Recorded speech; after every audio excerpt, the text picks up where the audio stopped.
We have a question on the calculator.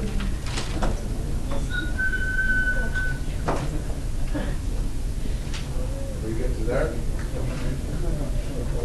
Okay, next thing.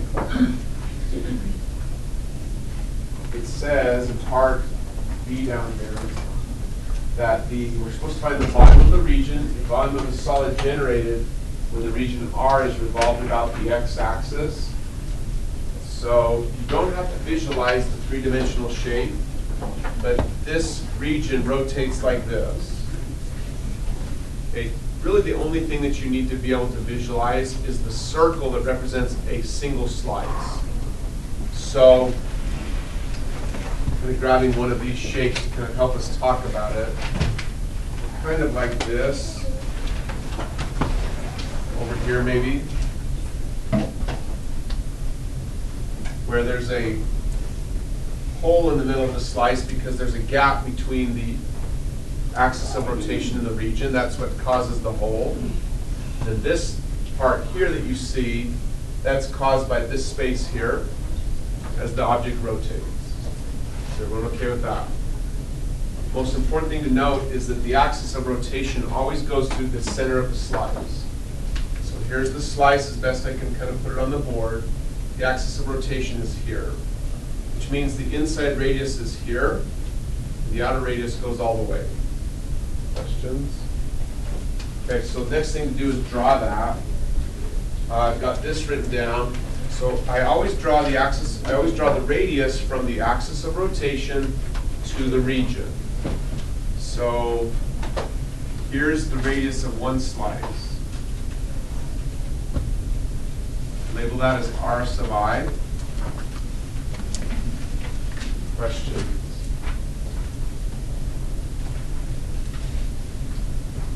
Then I draw another radius from the axis of rotation, goes through the region,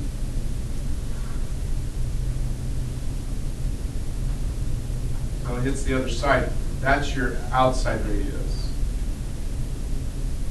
R subscript O. Questions?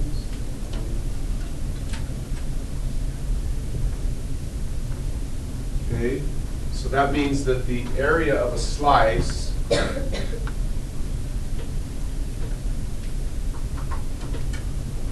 going to equal pi outside radius squared subtract pi inside radius squared. That's the area of a single slice. When I say the area of the slice, I'm referring to the area that you are looking at as I hold up the slice. The flat area. Okay. From there, if I wanted the volume of a slice,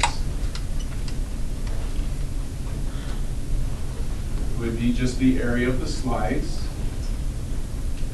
multiplied by the thickness of the slice, which is dx. Catch up in your notes.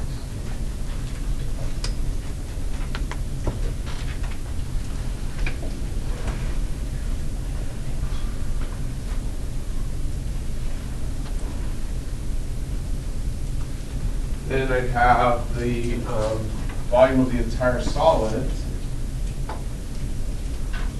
is simply that formula for every single slice. So the first slice starts over here at x equals 0.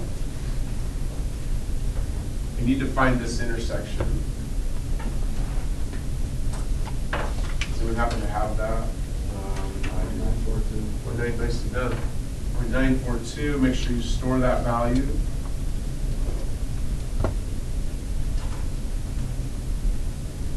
So the volume of the solid is just the area of the slice times dx. So I need to figure out my radius values now. So the outside radius is going to be y coordinate at the top of the radius, subtract y at the bottom. The y coordinate at the top is the function f of x. Y coordinate at the bottom is just 0. R inside, similar idea.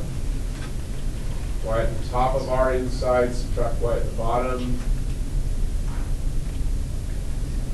That's going to be g of x subtract 0. Pause for questions, concerns, confusion, anything. Do that one more time. So the big idea is, are you comfortable with the fact that since I'm trying to find the flat area, I need to know, here's my slice, I need to know this radius and this radius. Good. Okay, on a graph, a vertical line's length is always computed by taking the y coordinate at the top of the vertical line, subtract the y at the bottom. So if I want the length of the purple line, the y at the top is going to be different depending on where the slice is located. Like, for example, this would also be an outside radius clear over here. But I just need this y coordinate, subtract this y coordinate. The y coordinate here is found by taking the f function, plugging in the x. So that's why I take f of x, subtract the y at the bottom, which is 0. The red one, similar thing, except it's the g subtract 0. Anybody else?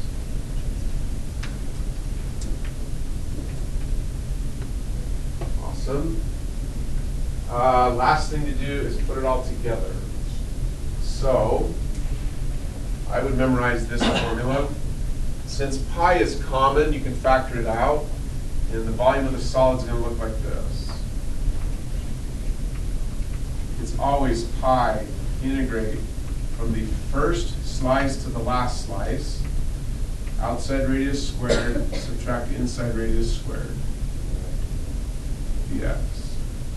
Because I'm just taking this formula here, the area is just pi r squared minus pi r squared. I pulled out the pi. Now just apply it to this problem, which means you have pi, 0 to b. Outside radius is f, subtract 0, just f. So it's f of x, lots of parentheses here, squared, subtract g of x, squared dx. That will give you the volume of that solid. Wow. Questions? That is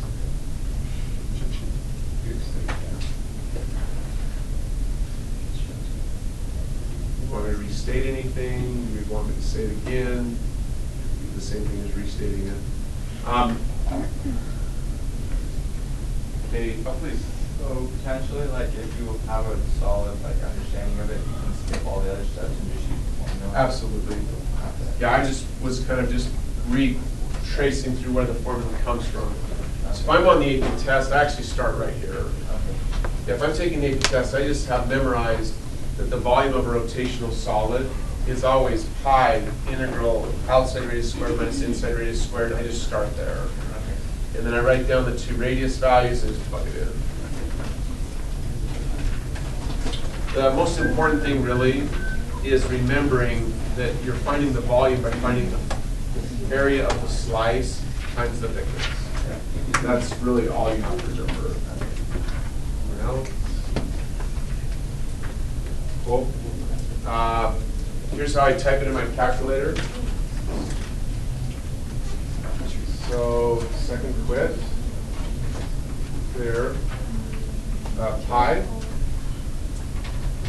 math 9, 0 to, I don't think I stored it, hold on. 1.7 cal.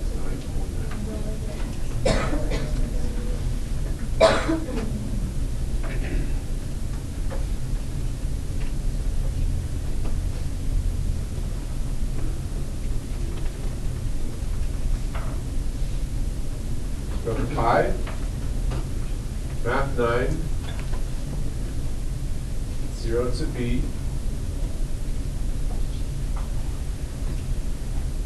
I've got to take the f that I have here, f subtract g, so f of x squared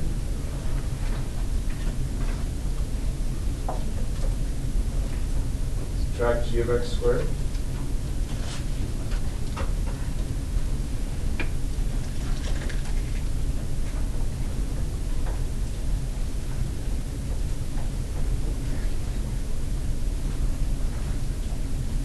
.747. Questions on how to use the calculator? Any other questions? Kathy? Oh, go ahead. Are we going to have calculators on problems like this every time, or are there times where I have to solve? Based on memory, most of the time with your calculator. If it's without, they usually do some things to kind of help. Like they'll give you the picture, they'll make the functions simpler, that sort of thing. Wait, I got a question on my calculator. For some reason, it won't let me graph the 1 minus cosine of x. Let me come start for a second. Is it in radians? It might be. Yeah, I always check the mode. It It's supposed to be. Okay. has to be radian.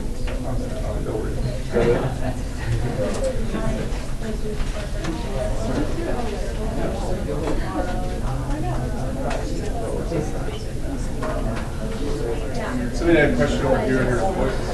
Anybody else? Yes, sir. Since you're finding volume, it would be like cubic inches or cubic meters, but because they didn't specify, you don't know. Please, David. Say it loud. The formula they give me. No, not exactly.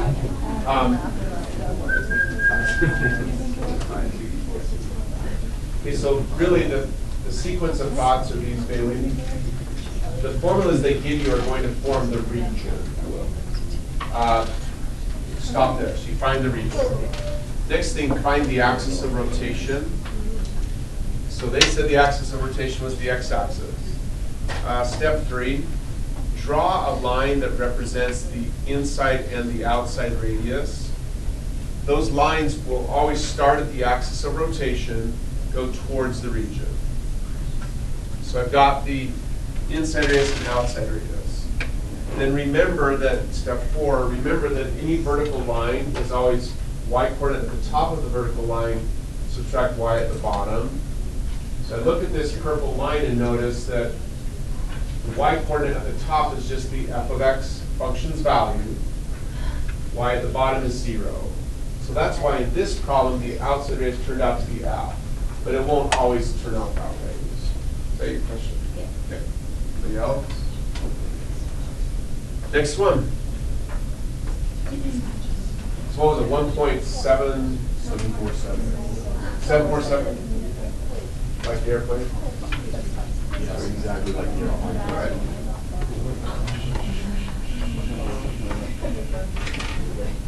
Okay. I said to Chance a minute ago, hey, look up, look up, look up. I said to Chance that to solve these volume problems, you don't have to see all the details. You don't have to visualize the solid completely. Knowing the slice is the key. So because we know it's rotational, you know that every single slice has this rough appearance. Some sort of circle with a hole in the middle. We're on the very end. There actually isn't a hole. It's a gigantic disc with no hole at all. don't have a really huge one, but on the very end, because the object touches the axis of rotation, the region touches the axis of rotation, when you rotate, this very first slice won't have a hole. But you don't have to worry about it because your formula for the inside radius is the g of x function, and right here g of x is equal to 0. So the inside radius will be 0, everything will work perfectly. Okay, part C down here is describing a solid again, but they use different terminology. It says the region R is the base of a solid. So that means it's not rotational at all. This is the bottom of some object. And for this solid, each cross-section, each slice, is perpendicular to the x-axis, and it's a square. So we'll borrow this nice job that Savannah fixed up for me. The solid's going to look something like this, because every slice is a square. When they say the word cross-section, it just means slice. So every slice is a square, and they fit on the region like this. This is a little bit tricky. Kind of like so.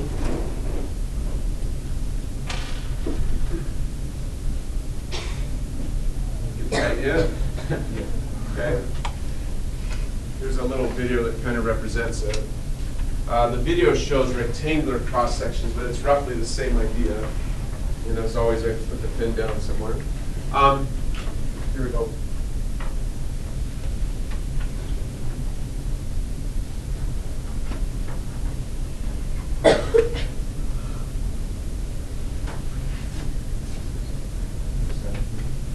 No sound.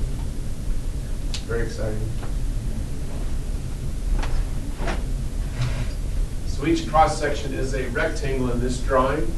In the problem we're working on, every cross section is a square. Everybody good with that?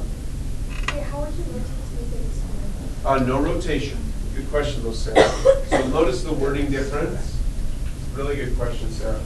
Part B says find the volume of the solid generated when the region R is revolved or rotated. Part C says the region R is the base of a solid. For this solid, each cross-section perpendicular to the x-axis is a square. So this time the slices are created not by rotation, simply by declaring that every slice is a square. If the slices had been perpendicular to the y-axis, they would have looked like this. Because they said x-axis, they look like this. Does that make sense? Superb question. There's two different kinds of solids. One solid is created by rotating, and because we rotate, we get slices that are circular. But go ahead. Sorry, and then since they're all square here, it's not going to be like the same height. Correct. It's very good. Because each square cross-section has to fit on the base that you are looking at. So that's why down here, the slice is this size. Because it has to fit on the region. And because it's a square, it has to come up off the region by the same dimension that fits. You know, this dimension on the region, the length, has to be the same as the height. So down here, the slice is very small. As you move to a different spot on the region, the slice is much larger. Go ahead, Brady. Will it matter if it's perpendicular to the x-axis or y-axis? Totally. For now, we'll just worry about perpendicular to the x. Eventually, we'll do perpendicular to the y, just not yet. Because if it were perpendicular to the y-axis, it would look like so. Questions? Cool. So we're supposed to find the volume of that solid, but as going back to Chance's comment, if you know how to find the area of this, okay, finding the area of this, if you can find this area, which means you find the area that you're looking at right now, and you subtract away the area of this piece right here, well, the same thing happens here. We just need to find the area of this. So here we go. Draw on the page this line right here.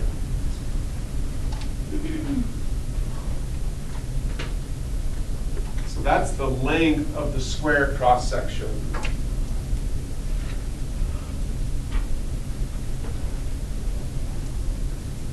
And the length, again being a vertical line, same formula. The length is the y-coordinate at the top of the line, subtract the y-coordinate at the bottom. So the length is equal to the f function, subtract the g function. Questions? Therefore, the area of a slice is just the length of the slice times the length of the slice, or the length squared. To catch up, questions? Please go. Next, we have a question about like, for squares, it's like length times height, so why is it the same? Only because the length and the height are the same thing. Okay. So you could have written it like that. No, good comment. Oh, we made a square. No worries. So I could say this, length times height, but length and height are the same thing. Oops, wrong button, hold on.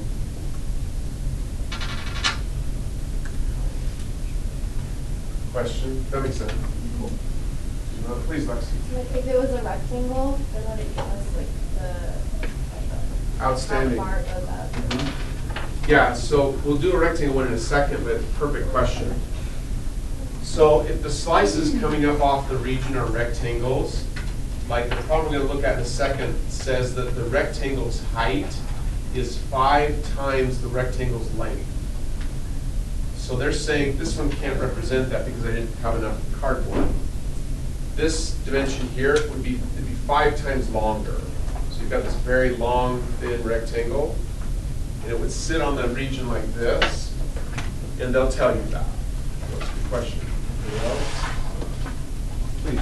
If it was like that with the rectangle, would the height probably be the same for all rectangles, or would it stay like? Oh, proportionally the height is the same, but it still ends up being a shape kind of like this one. Because again, every little slice still has to fit on the base. So the slice that's over here has to fit. And so this dimension is determined by the region. Okay, so then it's not gonna ever be. No. Does that make sense? And then coming off, it says it's 5 times more coming out than it was here. So it'd be this kind of a rectangle, but just really long. It won't be the big rectangle. Does that kind of make sense? Good. Please. So then, would that be like L times 5L? Uh-huh. That's perfect. It really, these problems, even though in my opinion, the first time you read them, they feel intimidating. If you get clear in your mind that all you're ever worried about is area. The area of the flat surface of a slice, that's all you have to worry about. Once that makes sense to you, the problems become really easy.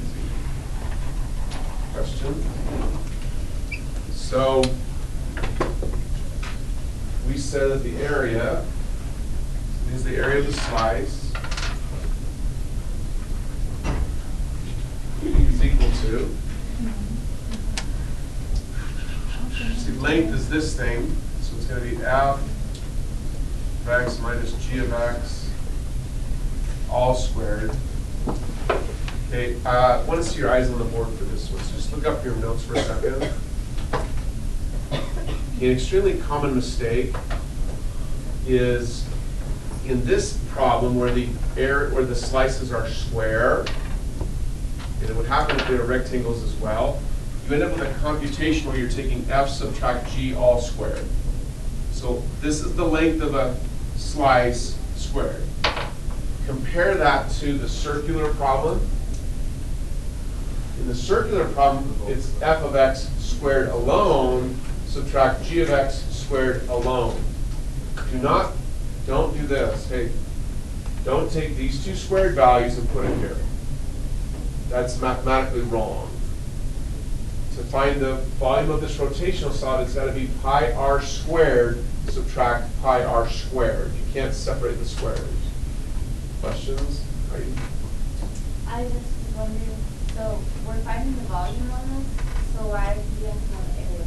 Oh, The whole reason we're finding the area is because to find the volume of a shape that has kind of an appearance like this weird looking thing, we actually don't do it by kind of like taking, you know, this dimension and this or anything like that.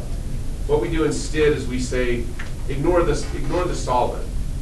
Take one slice of it. So you find the area of one slice. So you're going to find this area. Well, kind of, stay with me for a minute. What you're really doing is you're finding this area times this thickness.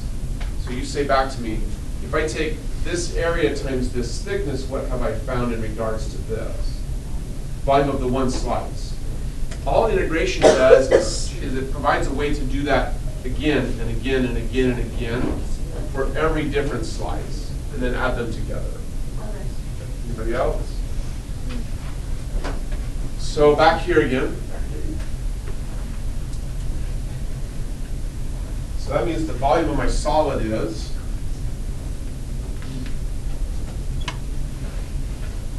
chance. This is kind of the same thing again. All of this is just to make sure that you're feeling good about the fact that we're finding the volume of a strange object, not by paying attention to the entire object at all, but by just paying attention to one slice of the object. And then we find the volume of the slice by taking area of the flat surface times thickness. So if the slices are square, the formula is really simple. It's just the integral from the first slice to the last of the length squared. That's it. And what I have memorized is it's always just the area of the flat surface of a slice. So if the surfaces are square, just the length squared, I'm done. Please. What would you, so for this, the top one, you call it like a rotational solid, so for the volume of a rotational solid, you don't have to do all of that stuff. And then for this one, would you say the volume of like a square solid? Yeah, I don't have a good word for that, but what I would memorize is this one, Sarah. The wording they use on the AP test is always very consistent. If it's rotational, meaning the slices will be circles, they'll say words like rotated about, revolved around, that sort of thing. Or they'll create some sort of object. I think last year there was a test question where they said the object was a funnel. Well, can you see that that shape would be a funnel shape, basically? Okay. The other type of shape, Sarah, they'll always say the cross sections are squares or rectangles, or the other common one is a semicircle. They have had some that are triangles. They're not as common. Something like this. But they'll specify the shape of the slice, and that's how you know. If it's anything other than a circle, then you use this one. Say again? If it's anything other than a circle, then you use a variation of this one on the bottom. Correct. Really, the basic formula is always this one. So changing the color here to answer Sarah's question, and this is superb questioning. The volume of any solid created either by revolution or by just creating squares, cross sections, or whatever, is always the integral from the first to the last slice of just the area of the slice. Always. All you have to do is identify the area of that flat slice, and then that's it. It doesn't matter how the volume was created. Questions? So here, we just type, let's see, integrate from 0 to b. It turned out to be f, subtract g, all squared.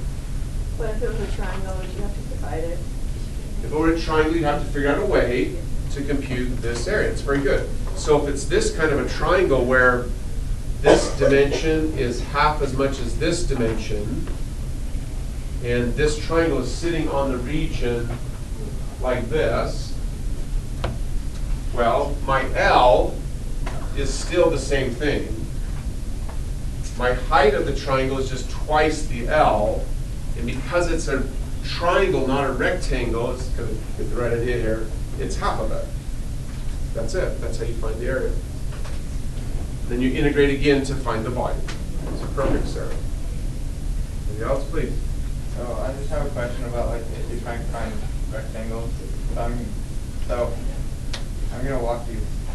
I don't know how to explain this, but so like if you're doing a rectangle, so you would do the integral, but you have like outside radius minus the inside radius. If it's a rectangle, Yeah. there's no radius if it's Well, a okay. rectangle. Yeah. So your length, and then you would have your length multiplied by your length times whatever like height it specifies. So it would be like L times 5. So couldn't you do like L squared and then put the 5 outside of the integral because it's constant? It's a constant. Okay. Perfect. Makes sense? Yeah. Perfect. Please, Bailey. So, on number 1 and 2, why are they gonna be different? Like, what's different? The difference They're is finding just- an area of hole, right? Well, be Or careful. the volume. Yeah, we're actually finding the volume of solids. So in both cases, we're finding a volume. So we're not finding area in either case, really. It's just that to find the volume, we end up needing to find the area of the slice's flat surface. The key thing is kind of like Sarah Parker's question. It's the wording. Part B says the volume of a solid generated when the region R is revolved. Or they could say rotated. So that told me, as soon as I read the word revolved, I'm like, okay, they're talking about a solid where every slice is going to be circular. Because that's what happens when you revolve about an axis. In part C, by contrast, they tell me it's a solid, but the key word is right here. The region R is the base of the solid. When they tell me that the region is the base, they're telling me that that region I look at is going to remain flat. And instead, the slices are just going to sit on that flat region, It's not rotated. not rotating at all. So it's created by just taking slices and stacking them on the region. So the region is right, it's hard to hold this, it's right here. This is the region. Can you see it? Yeah. And then these things stack onto the region. Okay. Does that help? Good. Anyone else?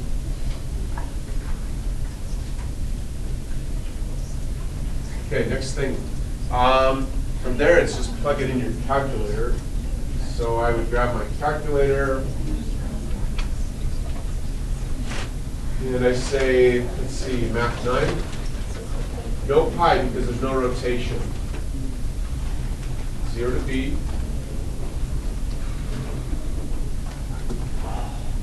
And now it's f subtract g all squared.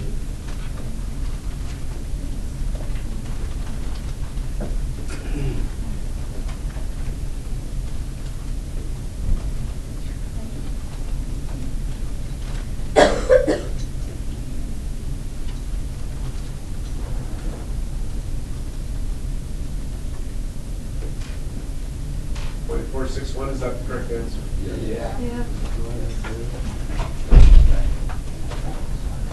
Hey, I'm Scott. Hi.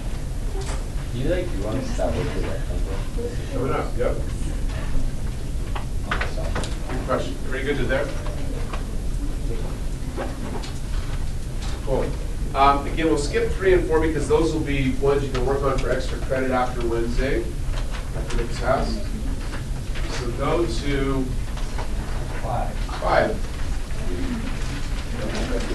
Okay, so back to Bailey's question. This one says the volume of a solid generated when R is revolved. So as soon as they said that, I know I'm picturing, I don't really worry about picturing the solid at all. I just know that every slice is going to be circular. And then I just go to Chance's little shortcut, which is I have the formula memorized. So I say the volume of a solid of rotation is going to equal pi, integrate from first to last slice, outside radius squared, subtract inside radius squared. Taking careful note not to do the illegal step of trying to put a single squared value. It must be pi r squared, subtract pi r squared. Pretty good? Because you're taking one circle, subtracting out the middle. So draw the radius. Oh, new thing here, look. The solid is rotated around the horizontal line y equal 1. So there's a different axis of rotation. But the steps to solving the problem don't change at all. Draw the axis.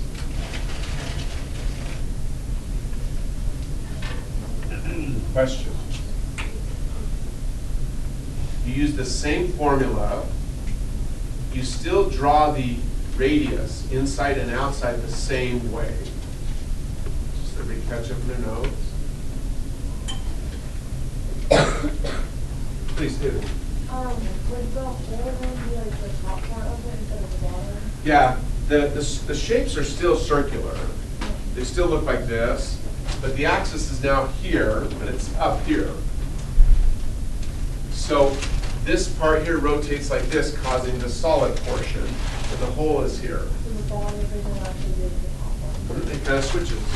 I don't really have to worry about it. I just follow the steps. I draw a radius, Haley. I always draw the radius from the axis of rotation towards the region.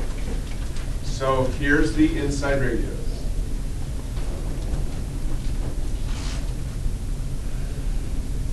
Questions to there?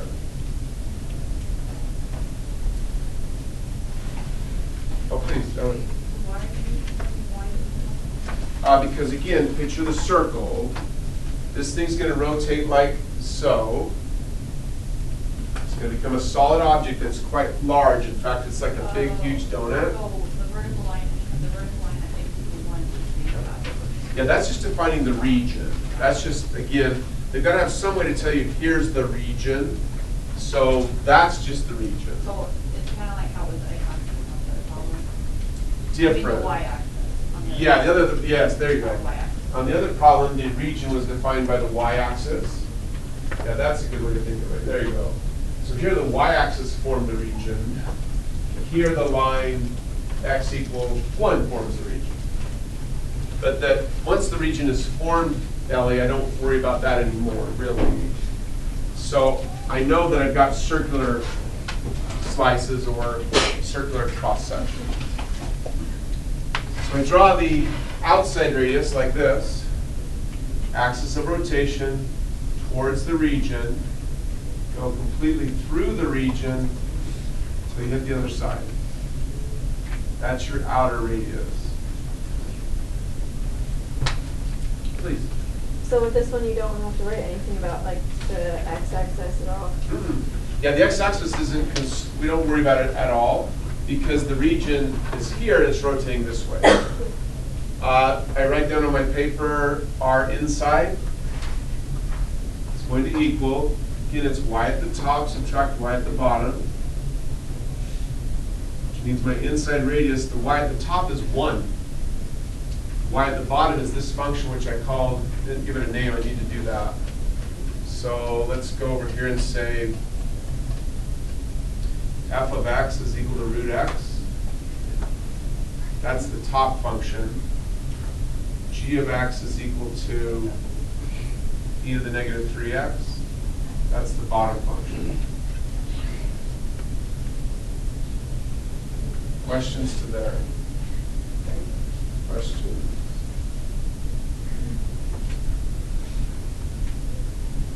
Do you need to restate anything?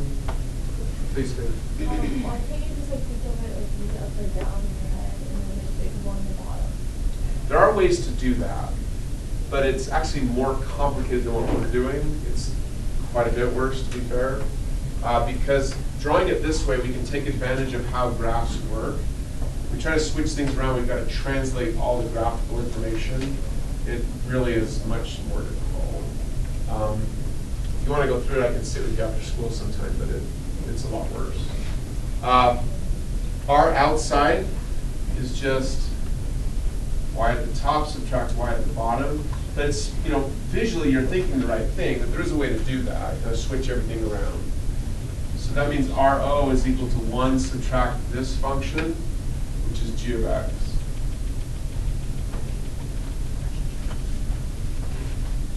Questions? So I should have written, I guess, RI in terms of F. So RI is equal to 1 subtract F of x.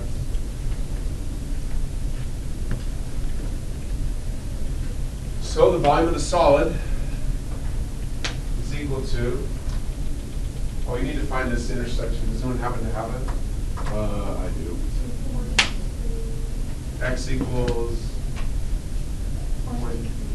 239. Make sure you store that. So volume to the equal pi, integrate from b to 1,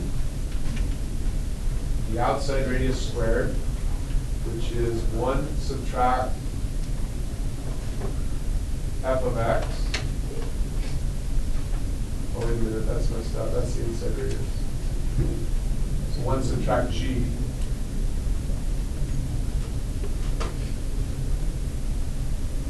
Squared minus the inside radius, which is 1 subtract out, squared, all of it dx. You type that in your calculator, you get the correct result. Sarah? On the same part, is it 1 minus f of x squared, or is it 1, like, is it, sorry. No, you, nicely done. I've written that incorrectly. It's got to be 1 minus f all squared.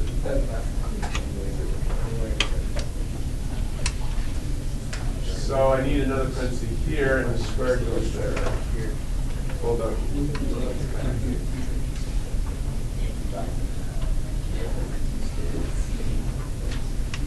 Everybody all right?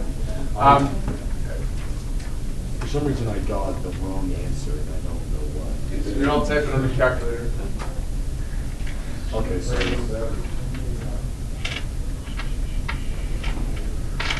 So we say, let's see, G pi first. Math 9. We go from, oh, I gotta get a new B, shoot. What's the B value, 0.239? So don't do what I'm doing, you just need to have it stored to 1. And then I've gotta take 1 minus, it's G, correct? That's my Y2.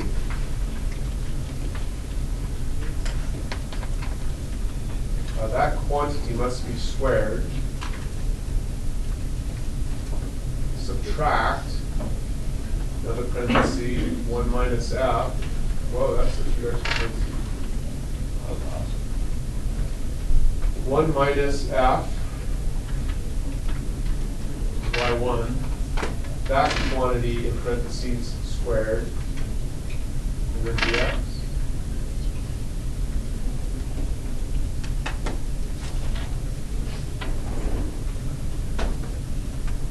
Is that the correct answer in the back? No. No. What's the answer in the back?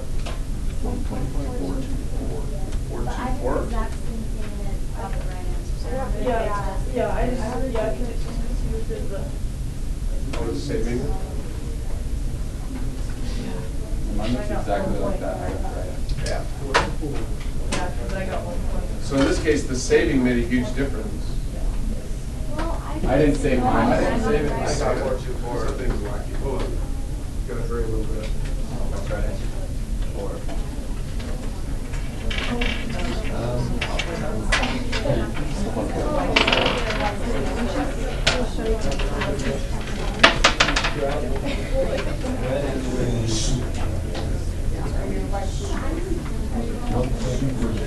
Oh, I know what's wrong. I didn't change my function. Hey, probably did the same thing. It's a whole new region. I'm still using the functions from the previous problem, as are you, and you got the same answer that I got. So functions are supposed to be root x. that might do it. That might be That'll get you. I wouldn't want to be all like dangerous and think it's going to make a difference, but it just might make a difference.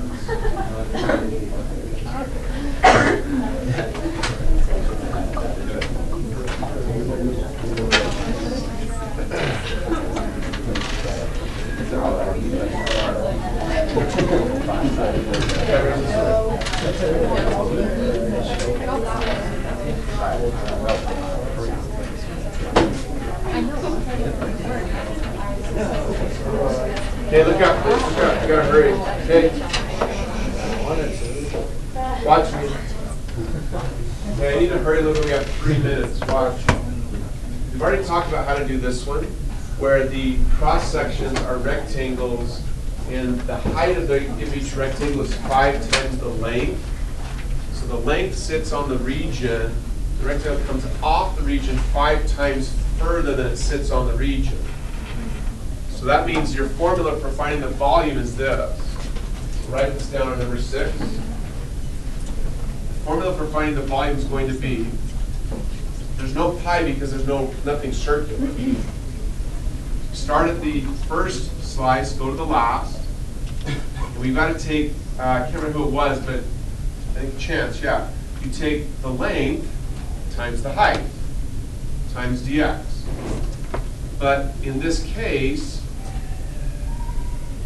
the rectangle's height is simply 5 times the rectangle's length. So you have that. Which means you really just have the 5 as a constant, and you just have length squared. Questions to that? It wouldn't matter either way. Just don't square the 5. You see why? That would be different. You see why? No, you can't square the 5. You can do 5L squared. Yeah, you got it. So it's got to be L times 5L. So the 5 doesn't get multiplied twice. Only the L gets multiplied twice. That would be fun. And then look, hey, L. L is just this dimension up here. We need to hurry a little bit. I apologize for that. Here's L. So L is again y at the top of L, subtract y at the bottom of L.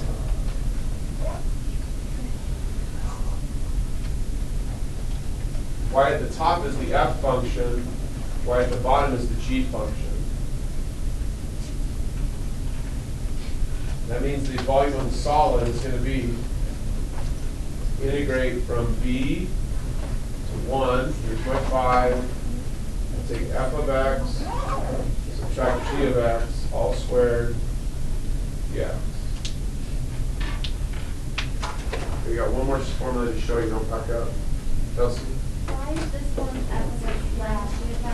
And the other one is So it's all about where we're looking. So I need to find, don't pack up. Hey, I need to find the length of L. The top of L is the f of x formula. The bottom is the g of x. So L is f, subtract g. For the radius, it was different. The top was 1. For the outside radius, the bottom was g. I'm just looking at, is what it is. Okay, last one. Flip to 14 quick before the bell rings. Look at 14. Okay, the only thing different about 14 from the ones we just talked about is that the cross sections now are semicircles. I'm going to give you the shortcut. We can discuss where the shortcut comes from next time. The volume of the solid is simply pi over 8. Integrate first slice to last slice of the diameter of every semicircle squared. Okay? Yeah. Now look, hey, you laugh, but you're making it way harder than it is. Really? Here's the region. No, seriously. Here's the region. Here are the semicircles. Like, I'm serious. Like, if you think it's hard, come talk to me. It's not. It's not hard. Watch me. Watch me. The slices are semicirculars. Semicirculars. Semicircles. That's hard. Here's the diameter. Look. The diameter sits on the region, like this. And they just stack up. So the diameter is just this length.